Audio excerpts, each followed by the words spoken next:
They paid me 15,000 naira to disgrace her. Me we not get food to chop. Now I marry her. The crowd burst into laughter. Priye head started spinning.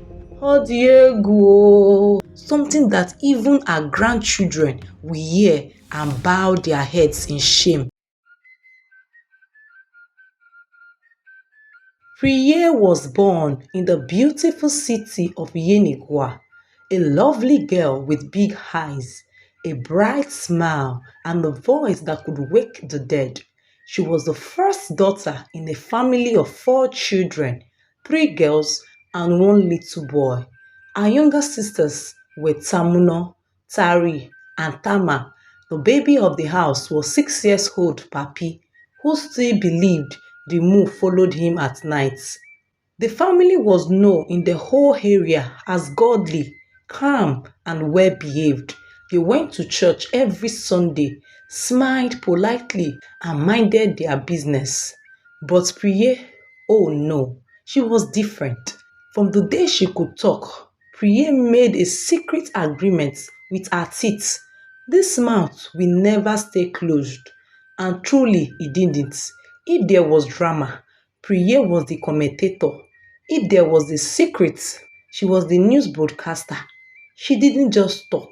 She added salt, pepper, maggi, and even 1 small onion to make it extra spicy. One day, Priya was invited to a naming ceremony. It was supposed to be a peaceful and joyful event. The hall was decorated, the guests were smiling, and everyone took turns saying nice things about the family long journey to have this child. There were testimonies, tears of joy, and applause. Then it was Priye's turn. She walked up, grabbed the microphone like a politician during the campaign session, and said, "Well, me, I just want to say this baby nose is very suspicious. In fact, it looks exactly like the neighbor's nose. Are we even sure this man is the real father?" The hall went silent. You could hear a mosquito pass. Priye mother Tonye, a calm, soft-spoken woman who could calm a thunderstorm, covered her face and whispered, "Priye, Priye, are you in your right state of mind?" The baby's mother looked like someone who had just been slapped by invisible hands. Her mouth was open. Ha! So this is how this girl talks in public? But Priye just smiled, held the mic tighter and said, "I was just adding something I thought everyone was thinking, but too shy to say." People in the hall were now mumbling within themselves. Some looked shocked, others leaned closer to whisper to their neighbors. The joyful atmosphere quickly turned into confusion and side eyes. Tonye was so embarrassed. She grabbed Priye by the arm and dragged her out of the place without saying another word. Priye followed, but not quietly. On their way home, she kept talking. "But mommy, look at the nose very well now. Am I lying?" "Shut up your mouth," Tonye snapped. "Since you vowed to disgrace me, I will deal with you today." "Eh? So your mouth cannot stay one place? Cho cho cho cho cho. Hey! Priye, Priye, Priye." "Mommy, I don't know which one you're saying, no. Baby nose look like a caterpillar. It was very obvious." When they got home, Tonye called her husband and said, "Honey, your daughter has disgraced me in public today. Let me tell you what happened." She explained everything from the naming ceremony.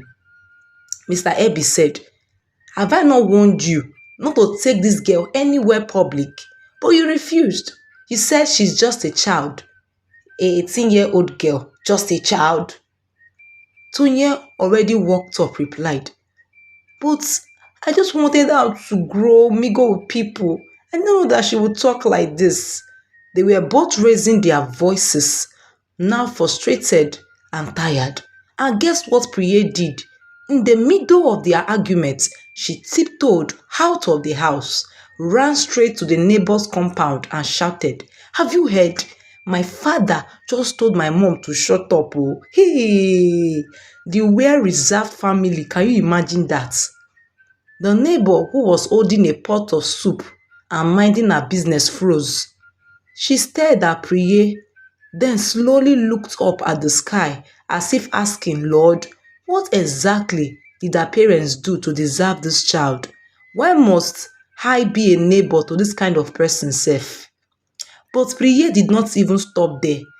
She was just getting started. She began running from house to house like a town crier on a mission. She knocked on every door, and as soon as someone opened, she shouted, Have you heard? My father and my mother are fighting. Oh, hey, the well-reserved family. Can you imagine? People started coming out in confusion, looking around like, is it war? Is it fire? One concerned neighbor rushed to Tonye's house. Mama Priye, come oh, your daughter is outside announcing to everyone that you and your husband are fighting. What is going on? Tonye, already stressed, replied, What? I can't even find her. She's under punishment oh. The neighbor gasped, Ha! That girl is doing another one now oh. She said you and your husband are throwing blows, that one of you is even lying on the floor lifeless. Tonye shouted, Ha! Me? Me? You mean my own daughter? And just when they thought Priye was finished, someone else came running. Ha!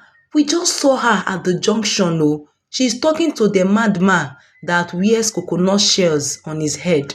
True to their word, there was Priye, standing boldly in front of the madman. She was telling the madman, Have you heard? My father and my mother, come and see what's going on now. Oh, hey. The madman looked at her with squinted eyes, confused, then slowly picked up his slippers as if to chase her. He did not even know what to do with the breaking news. Tonya had had enough. She stormed out, grabbed Priye by the ear, and bundled her like a bag of cassava back to the house. She did not waste time. She poured pepper near her eyes and then took a rubber band, tied Priye's mouth gently but firmly, and said, You will not talk again. Let the whole world rest. Even the rubber band, the beatings, the warnings, even the pepper treatment, none of it worked.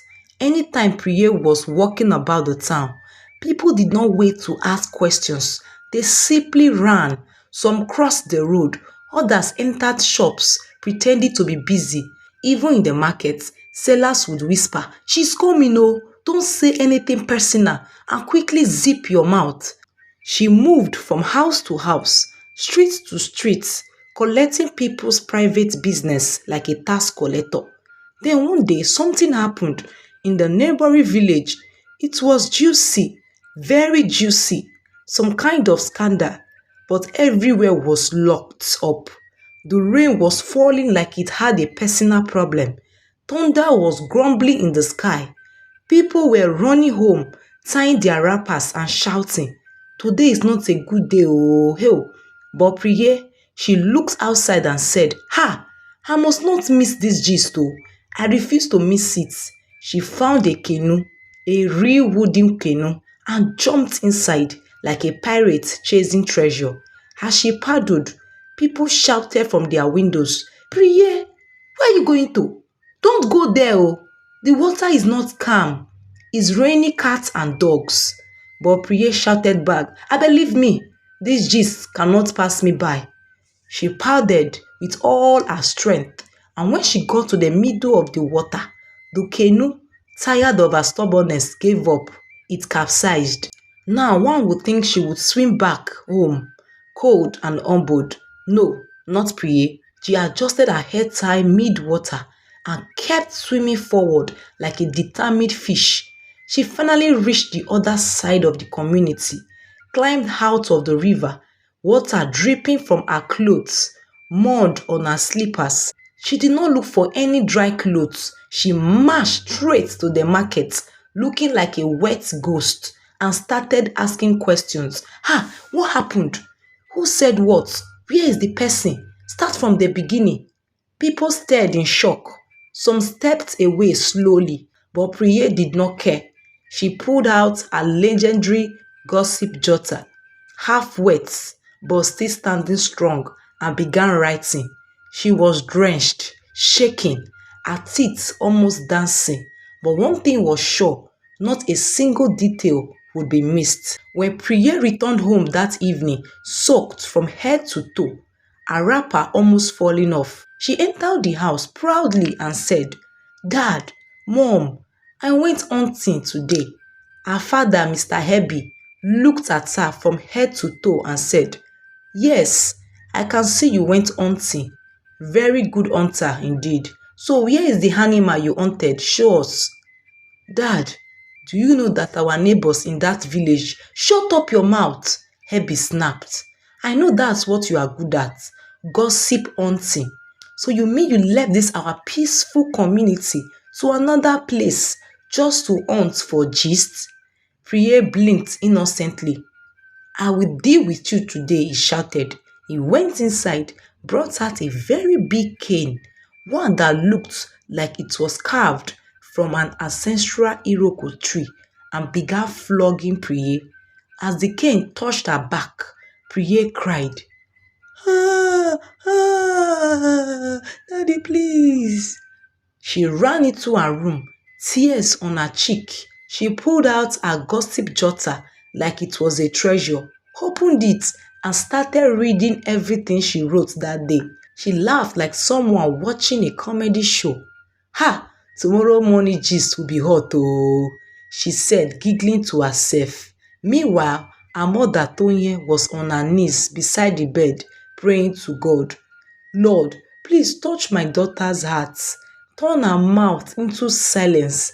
Let her become reserved. Let her stop disgracing this family. Please, Lord, deliver Priye." Late at night, while everyone else in the town was sleeping, a secret meeting was going on behind Mama Ngozi's backyard. The people that Priye had hurt, exposed, and embarrassed gathered like warriors preparing for battle. "She must learn her lesson, oh," Mama Titi whispered. "But can we do what she will never forget?" Another woman asked, eyes wide with revenge ideas. "Let's kidnap her," one person suggested. "Kidnap? Ha! Do you want her to turn it into a documentary? By morning, everyone in 3 villages will know what happened." "Okay, let's gather and beat her," someone else suggested. "Beat her? That one is small. I want something that will give her a stigma, a big stigma, something that even her grandchildren will hear and bow their heads in shame." The crowd went silent. Then one woman clapped slowly and said, "I have a plan. Let's organize a fake wedding for her." They gasped. "Fake wedding?" someone repeated. "Yes." Laughter exploded around the backyard. "Genius," one man shouted. This one will humble her, eh? She will think twice before she opens that her loudspeaker mouth again." The mission was clear. Operation #Shame Priye, Shame Priye. And in Priye's village, marriage was not just an event. It was a whole achievement. A woman getting married was like winning an award. Your name would enter the hall of honor. People would kneel and greet you with 2 hands. So one early morning, while she was heading to the market, a young handsome guy walked up to her. Fine boy, pink lips, beard lined like a ruler passed over it. "Hello, how are you?" he said smoothly. Priya blinked, smiled shyly. "I'm fine. My name is David. And you are?" "Oh, David, my name is Priye. Nice to meet you," she said, already adjusting her hair. "I'm into estate management. I have houses in Lekki, Maitama, Banana Island. In fact, I just came to this village to look for a bride," David said, his voice like butter on hot yam. "And I've heard about you. You are the lady that shakes this village." Priya eyes narrowed. "You've heard about me?" "Yes, everyone talks about you. You are bold, confident, fearless. I love women like that." Priya was blushing like pepper entered her eyes. "Where are you from?" she asked. "Abuja." "Abuja?" Priye almost screamed. Ha! I've never been to Abuja. I heard even the rain smells rich there. David laughed gently. I will take you there. In fact, to any country you want. I will buy you the latest iPhone 15 Pro Max, purple color. Priye's head was spinning. You buy me iPhone 15? She whispered, holding her heart like it was about to jump. Yes, Priye, I will buy it for you because I love you. Please be my wife. Priye's brain began designing wedding gowns immediately. White lace with feathers, a golden high heel, red carpet, helicopter entrance. Talk of the town was loading. She was already seeing herself trendy. Priye marries Abuja billionaire. The whole village would not rest. But little did she know that what was coming will not just make her the talk of the town. It will make her the full chapter in the book of village disgrace. She got home that day and informed her father about her marriage. Her father asked, Priye, do you know this guy? Yes, Daddy, I know him for 2 years. She lied.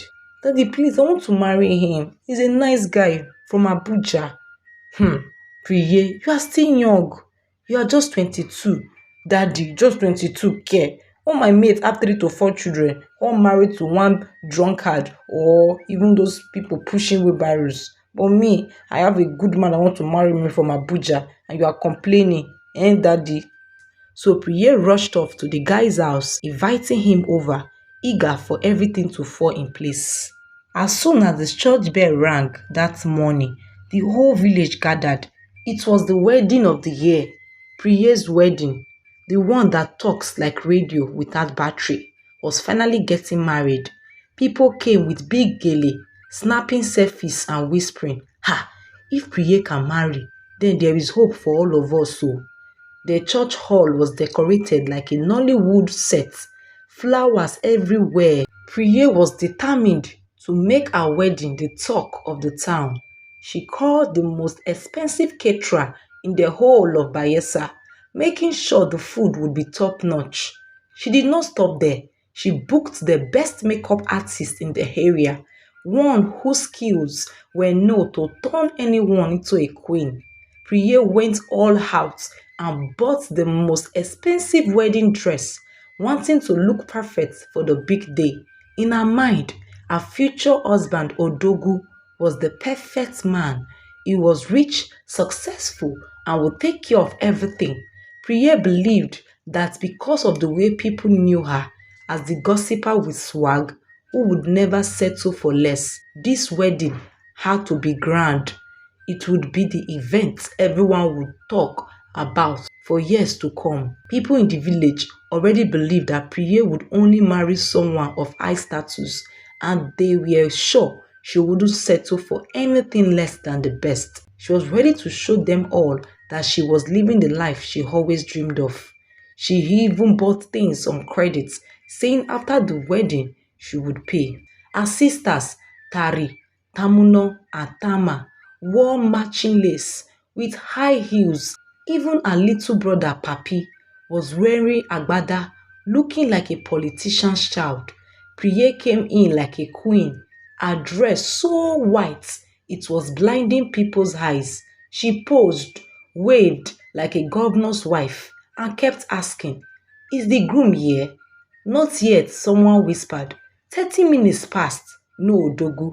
1 hour passed, still no Odogu. People started murmuring. The MC kept adjusting his tie in confusion. "Madam, where is your husband?" "I don't understand. Maybe traffic from Abuja, and he's not taking his calls." The makeup artist quietly showed her the ledger. 1 million naira, pay me today, oh. The caterer was frowning. "I cooked 7 coolers of rice. Who will pay?" Just as Priye was about to collapse from heat and embarrassment, a man walked in with a brown envelope, delivery from Miss Priye. She opened it confused. Inside was a small speaker and a note that said, "Press play." She pressed it. The church went silent. Then the audio played. "Don't mind that girl, Priye. She think I'm going to marry her. Me wey no get food to chop, now wan marry her. They paid me 15,000 naira to disgrace her. Even her laugh gives me headache. Mumu girl. Nonsense. Oh boy, you bad oh. No mind her. I'm going to send this audio to her on that day. Maybe she will marry the audio instead. Who knows? They both burst into laughter. That moment, she knew she married an Odiegu, not Odogu. The old church gasped. People's jaws were on the floor like maggots. Someone shouted, "Jesus!" Another screamed, "I knew it!" The crowd burst into laughter. Ooh. Phones came out instantly, videos flying left, right, and center. Priya's head started spinning. Her eyes rolled. She whispered, "Oh Diego!" Then she fainted. Boom! The MC shouted, "Please, is there a nurse in the building?" Someone replied, "Yes, so there's a nurse here, but she's laughing too hard to move." Priya was thrown water when she got home, and when she woke up, she was shaking and crying uncontrollably. Her father, Mr. Hebi, stood over her, his face red with anger.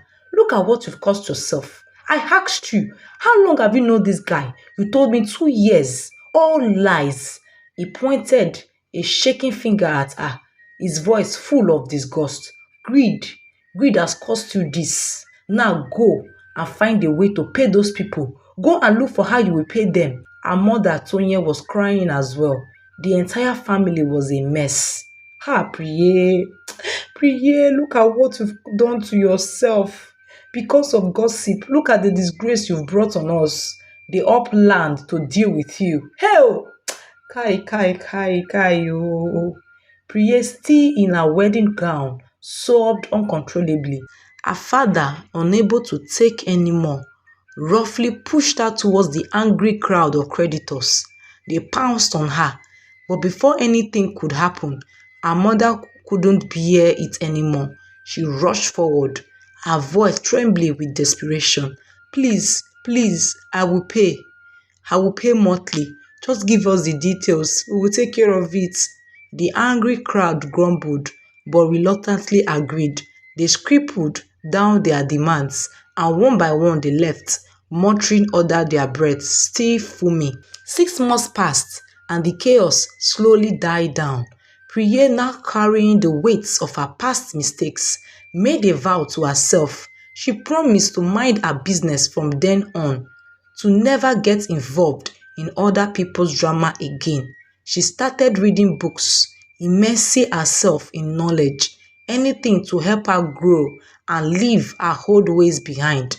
Whenever there was a fight in the market, Priya no longer ran towards it. She walked away, uninterested, keeping her peace. No more gossip, no more stirring trouble. She focused on her lane.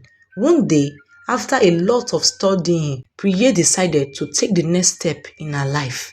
She sat for the JAMB exams and got accepted into the University of Calabar to study law.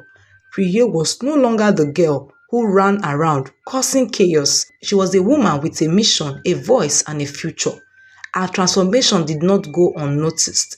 Her siblings, once embarrassed by her actions, were now proud of her. Even the villagers who had once laughed at her now celebrated her.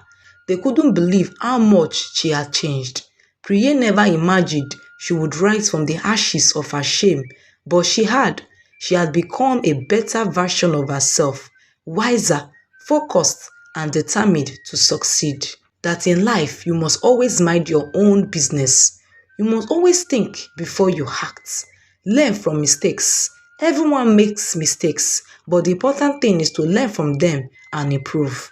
Change is possible, no matter how bad things seem. You can always change and grow. It's never too late to become a better person. And again, hard work pays off.